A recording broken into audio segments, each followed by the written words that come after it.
Hello students. आज हम कक्षा 5 का हिंदी विषय का पाठ नंबर 2 पढ़ेंगे, जिसका नाम है missile man doctor APJ Abdul कलाम।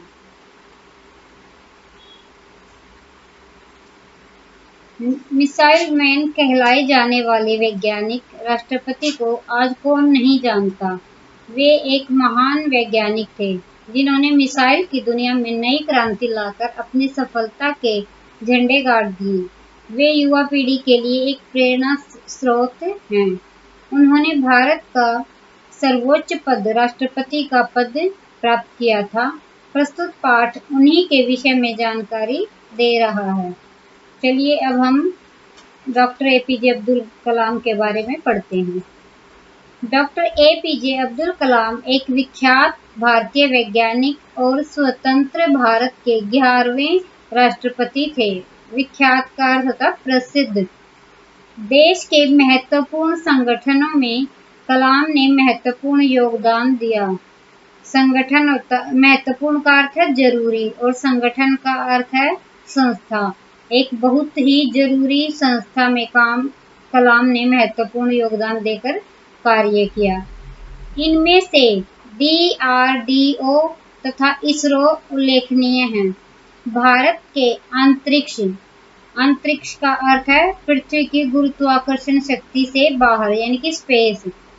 भारत के अंतरिक्ष कार्यक्रम और मिसाइल विकास कार्यक्रमों के साथ जुड़ने के कारण इन्हें मिसाइल मैन कहा जाता है। कलाम का पूरा नाम अबुल पाकिर जैनुलाब्दीन अब्दुल कलाम था।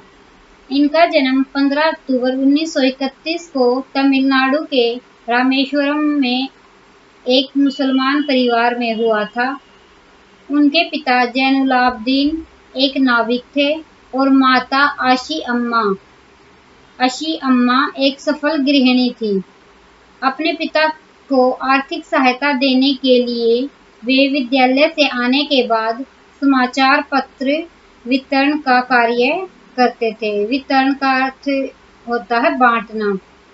यद्यपि वे पढ़ाई में सामान्य थे, परंतु सीखने की लगन रखते थे। लगन का अर्थ है निष्ठा, डेडिकेशन। मैट्रिक के बाद उन्होंने तिरुचिरापल्ली के सेंट जोसेफ कॉलेज से स्नातक की डिग्री भौतिक विज्ञान में प्राप्त की। स्नातक होता है ग्रेजुएशन। तत्पश्चात चेन्नई जाकर उन्होंने एरोस्पेस इंजीनियरिंग की शिक्षा ग्रहण की।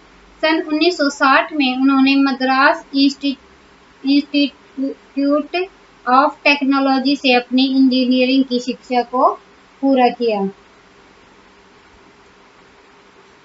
कलाम ने रक्षा अनुसंधान और विकास संगठन में एक वैज्ञानिक के रूप में कार्य आरंभ किया। अनुसंधान का अर्थ है शोध, रिसर्च, और विकास का अर्थ होता है वृद्धि, यानी कि डेवलपमेंट। एक वैज्ञानिक इस संगठन में, इस संस्था में उन्होंने वैज्ञानिक के रूप में कार्य आरंभ किया। सर्वप्रथम यानी कि सबसे पहले उन्होंने भारतीय सेना के लिए एक छोटा सा हेलीकॉप्टर डिजाइन किया। कलाम को प्रसिद्ध वैज्ञानिक विक्रम साराभाई के साथ काम करने का अवसर भी प्राप्त हुआ। 1969 में उनका स्थानांतरण भारतीय अंतरिक्ष अनुसंधान संगठन इसरो में हुआ।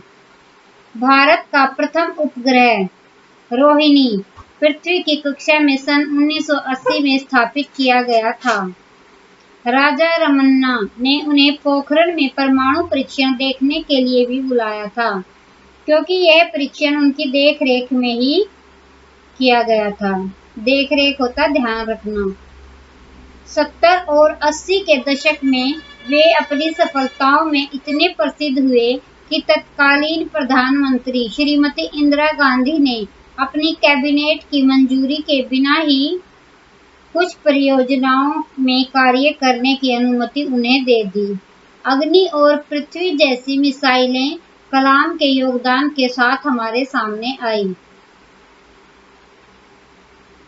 जुलाई 1992 से लेकर दिसंबर 1999 तक डॉक्टर कलाम प्रधानमंत्री के वैज्ञानिक सलाहकार और DRDO के सचिव रहे।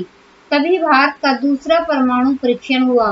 उनकी उपलब्धियों और सफलताओं के कारण 2002 में सन NDA सरकार ने उन्हें राष्ट्रपति का उम्मीदवार बनाया। उपलब्धि क्या होता है? प्राप्ति, अचीवमेंट्स। अपने प्रतिद्वंदी लक्ष्मी सहगल को भारी अंतर से हराकर 25 जुलाई 2002 को वे भारत के 11वें राष्ट्रपति चुने गए। इससे पहले ही उन्हें भारत रत्न की उपाधि मिल चुकी थी। उनका कार्यकाल 5 वर्ष रहा। यहाँ से सेवा मुक्त का अर्थ होता है नौकरी से निवृत्त, रिटायर्ड होकर वे शिक्षण, मार्गदर्शन एवं शोध कार्यों में लग गए। कलाम हमेशा देश के युवाओं को प्रेरित करते रहे। उन्होंने ही व्हाट कैन आई गिव की शुरुआत की। उन्हें 2 बार 2003 और 2004 youth icon of the year का अवार्ड मिला। शिक्षण के अलावा कलाम ने अनेक पुस्तकें भी लिखी। India 2020 a vision for the new millennium, दूसरी है विंग्स ऑफ फायर, तीसरी बुक है उनकी एन ऑटोबायोग्राफी और चौथी बुक है इग्नाइटेड माइंड्स आदि। भारत सरकार ने उन्हें पद्म भूषण, पद्म विभूषण और भारत रत्न से अलंकृत किया। 27 जुलाई 2015 को भारतीय प्रबंधन संस्थान शिलांग में अध्यापन कार्य के दौरान उन्हें दिल का दौरा पड़ा और यह चमकता सितारा हमेशा के लिए विलीन हो गया। आज कलाम हमारे बीच नहीं है, पर उनका नाम और विज्ञान के क्षेत्र में योगदान हमें सर्वदा याद रहेगा। धन्य थे वे मिसाइल मैन कलाम। ये हमारा पाठ पूरा हो गया है। ये शब्दार्थ हैं इसके, प्रश्न उत्तर आप कर लोगे, आपको पाठ समझ आ गया है। अब ये है अभ्यास इसका। निम्नलिखित शब्दों को शुद्ध कीजिए।